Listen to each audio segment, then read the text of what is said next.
Our next presenter, I'm pleased to present Chris Atkins from Autism, who'll be talking about the Affinity program. And I'll let Chris tell you more about this program. So, over to you.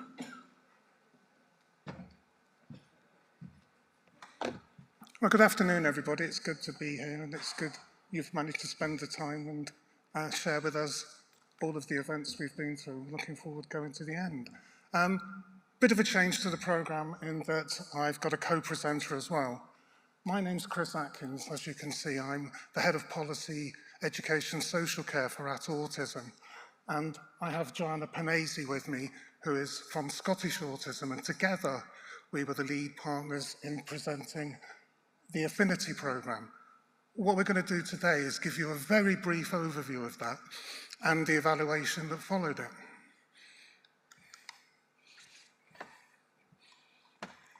Thank you, and good afternoon, everybody. So I'm just going to tell you a little bit about the why Affinity came to be a project, and Chris will tell you a little bit more about the sort of the structures that held it up underneath. But for almost a decade now, Scottish Autism has been providing advice and support to autistic people and their families through our advice line. And we've seen a sort of quite an increase more recently of people who are unable to access meaningful support to support them with their well-being or managing stress, who are being turned away from traditional services that would provide that kind of intervention, and coming to the advice line as a kind of last stop, as a port of call, if you like. And so the phone line and the advice line team have really been going beyond what was the original scope of what the advice line was designed to do. Filling the gaps where services were either not available or were just not accessible to people due to the eligibility criteria that a lot of those services had. And it's to be clear that nobody was disputing that the support was needed. It's just that the level of need or the acuity of need wasn't significant enough in order to justify that referral into that particular support. But what happens to those people that can't access that support? Where do they go? How do we support them? There has been for a really, really long time significant failures in our system, which has led to support that is crisis-led, that only kicks in when people reach that final stop in terms of their mental health or in terms of their well-being. And we're not negating the fact that those crisis-led interventions and those crisis-led services have their place and should be reserved for the people who need it most. But those with less acuity, those that need a different type of support, often referred to online resources, websites. But people need people. People need to be able to connect with people, to be able to unpack some of that exploration around their identity, to be able to speak to people about how they develop self-advocacy skills, how they navigate daily life. These issues are not new for the autistic community. However, the turmoil and the disruption that the pandemic brought about only served to exacerbate this problem, certainly within the UK. The pandemic didn't create the issue, but it certainly shone a light on it. So what was the answer? Well, we believed being proactive in that support, making sure that support was in the right place at the right time and that it was available to people when they needed it was essential. And that might seem overly simplistic, but in the UK, certainly, we spend millions of pounds probably on last-minute crisis intervention, often without considering the human cost of that crisis-led intervention. It was on this principle that Affinity was created, and at its core, it was about connecting people with people who could help them unpack these complex issues, could create spaces for people to talk, to connect with people who were able to help them in that space. The programme began in December 2020 with the recruitment of a really flexible and agile, experienced support team that brought together a range of skills and experiences and a really nuanced understanding of autism, and I think that was critical to the success of the programme. Interested participants were triaged through our advice line, and of the referrals that came into the advice line, 254 of them were received by the programme, and 210 of those people went on to access the support through Affinity. The programme operated on a basis of inclusion criteria rather than exclusion criteria, so ensuring that people were able to access that and not turned away at the door. Those people who didn't meet the criteria for the support, who were perhaps in receipt of mental health services where the intervention may have not been compatible with those services, we provided them additional support through the advice line. So it wasn't a case of, no, we can't help you and we'll never speak to you again, we won't support you. Using that type of methodology and that type of inclusion criteria enabled us to make sure that the right people were connected with the right team member in the moment that they actually needed it. In most cases, people who referred into the programme were referred to a team member within 1 week.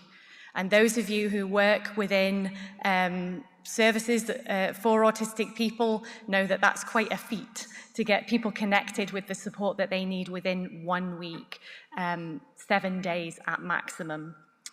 The support was made up of 10 one-hour sessions where the person could come along and speak with their team member and explore those goal-orientated areas of support that they needed. And I'm going to hand over to Chris now, and he'll tell you a little bit more detail about what that actually looked like. So just to give you a kind of brief PICO summary of the programme itself, the population, as Joanna mentioned, we were interested in were families that were resident in Scotland with an autistic member and autistic individuals resident in Scotland itself. Up to 10 one-hour online individual sessions were arranged with a team member, and the content, as Joanna's mentioned, would vary according to the identified concern, but would include support, advice, counselling, and so on. Comparison with alternatives that are around would be the kind of generalised support we could all access, other community services, specialised services. But I do think it's important to remember that this was happening during the pandemic. So there are a number of restrictions that were in place on how people could meet, how people could travel. The outcomes kind of pre and post programme really were based on the individual. They identified the concern they had, and there was also great efforts to make sure that the goals were driven, owned, and led by the individual themselves. So the outcomes were dependent on that. We did include some generalised quality of life stress measures, for example, as well. The full evaluation itself has two parts. The first part looks at the client evaluation of the programme, and the second part looks at the team members' evaluation of their experience in delivering the programme. We're very restricted on time. We're only going to focus on the client evaluation. If anybody's interested in looking at it in more detail, and there's a lot of stuff that has implications in terms of good practice going forward, then please use the QR code that will take you to Scottish Autism, where you can get a copy. So client evaluation was developed using our participatory action research approach with a Delphi methodology to design the specific questions, and this reduced bias and improved the confidence level. When this is combined with strong response rate, it improves the statistical power and the fidelity, reducing the margin of error. At the final reporting, when the programme closed, November 2022, there'd been 173 responses out of 210 evaluation links that were sent, giving an 82% response rate. It's a high response rate and reflects a confidence level of about 95% and a remarkably low margin of error of around 3. This high response rate enhances the robustness and the fidelity of the data.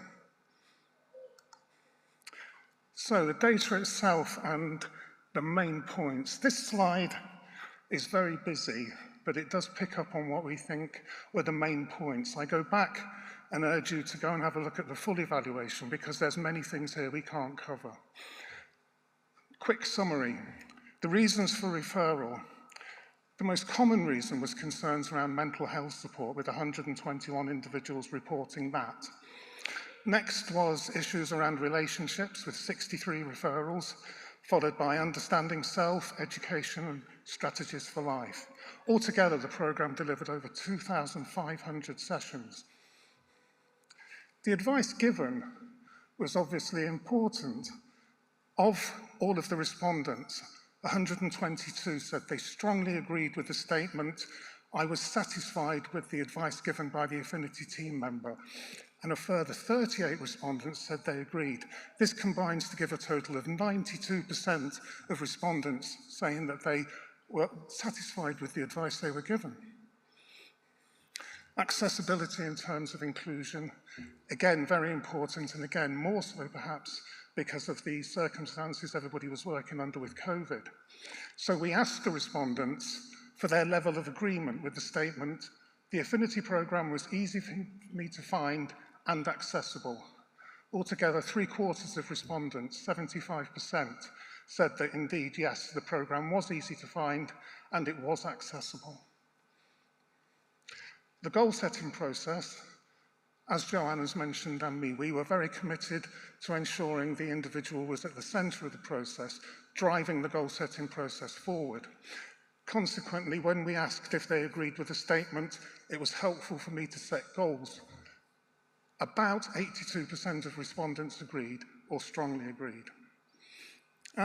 Looking at some of the broader aspects perhaps, coping and anxiety. Altogether, 122 respondents said that they fully agreed that they were better able to cope after the programme, and about 118 individuals, maybe 68%, reported that they were less anxious than before the programme.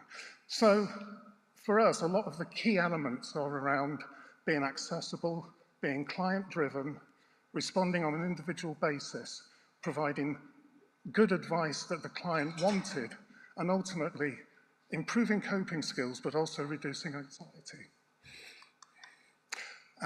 We're beginning to run out of time.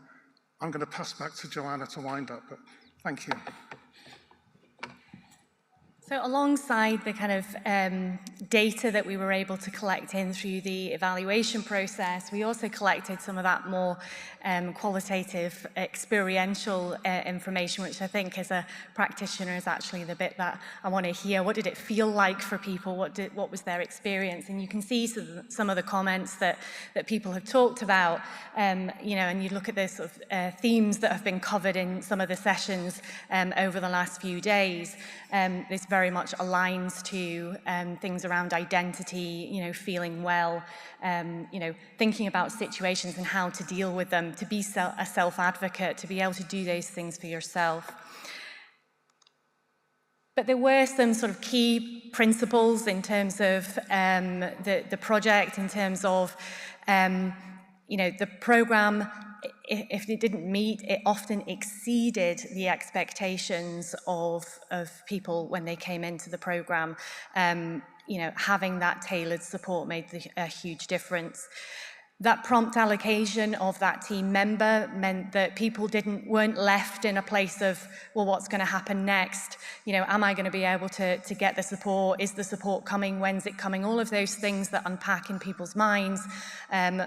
Because we were able to allocate them so quickly, we were able to alleviate some of that stress. And the time-limited, structured nature of the programme as well meant that people were able to control how their sessions went. And you can see the sort of different impacts that they've had along the way. And as Chris has said, please do seek the evaluation or ask us a question when we're about the place, or you can scan the QR codes and get in touch with us directly. But thank you very much, everybody. Thank you.